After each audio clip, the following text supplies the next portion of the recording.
The threaded insert is a fastener to place a thread on parts with reduced thicknesses, or located in uncomfortable places, where it would not be convenient and / or possible to make a thread by tool.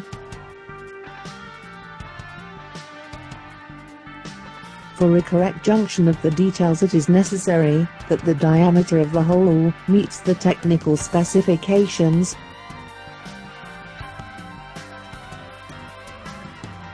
The insert is placed into the hole performed on the involved part. The mandrel of the tool is screwed into the threaded insert. The riveting tool operates with a pulling force on the insert which, in this way, is deformed, fastening steadily on the particular.